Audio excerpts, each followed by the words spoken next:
कर्लीची गाबोळी म्हणजे अंडी. खूप मोठी नव्हती, छोटी होती.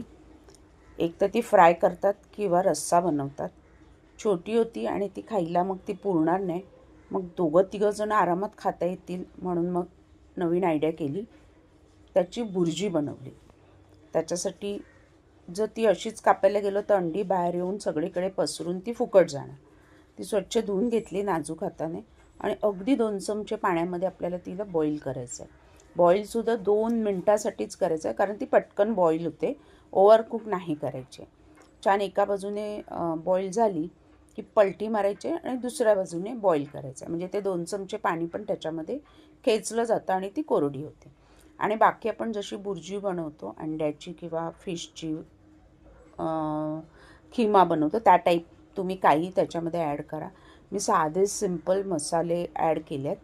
आता ती एका बाजूला काढून घेऊया आणि थोडी थंड झाली की सुरीने तिला कापायचं आहे, म्हणजे छान असे त्याचे पीसेस होतात आणि त्यातली अंडी कुठे पसरत नाहीत.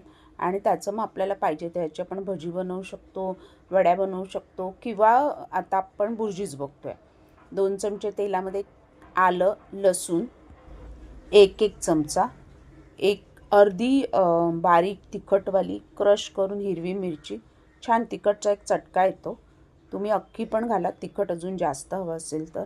ऑप्शनल आहे. नको असेल तर नुसता मालवणी मसाला घाला. कांदा एक मोठा बारीक चिरलेला. आपली अंडी किती आहेत त्याप्रमाणे हे सगळं मसाला तुम्ही घ्या. पण अंडी खाण्याचा मजा आला पाहिजे, मसाला ओव्हर नाही झाला पाहिजे, म्हणजे जास्त कांदा वगैरे नाही झाला पाहिजे. टोमॅटो नाही वापरायचा, त्याने ती गोडूस होणार. त्याच्यानंतर कोथिंबीर फोडणीमध्ये थोडीशी. मी चिंच वापरणार आहे अगदी नावाला, कारण त्याला एक उग्र स्मेल असतो फिशला कोणत्याही, म्हणून आंबट आपण वापरतो. आणि अर्थात आंबटची चवसुद्धा तिखट आंबट छान लागते.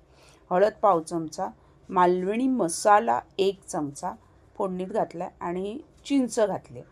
चिंच आवडीनुसार, आंबट किती हवं त्याप्रमाणे मी अगदी नावाला चिंच घातली आहे, तिखट आंबटची टेस्ट येण्यासाठी. आता हे छान परतून घ्यायचं आहे. ह्याला तेल लागतं जरा थोडं जास्त, कारण ही तेलातच परतायचे, पाणी अजिबात नाही वापरायचं. पाणी वापरलं की ती बेचव झाली. आणि छान परतायची. आपण ती ऑलरेडी कुक करून घेतली आहे. मसाल्यांमध्ये परतल्यानंतर ती अजून छान कुक होते. छान परतून एक 2-3 मिनटं ती ठेवायची आहे. मीठ चवीनुसार घातलं आहे. त्याच्यानंतर गार्निशिंग कोथिंबीर.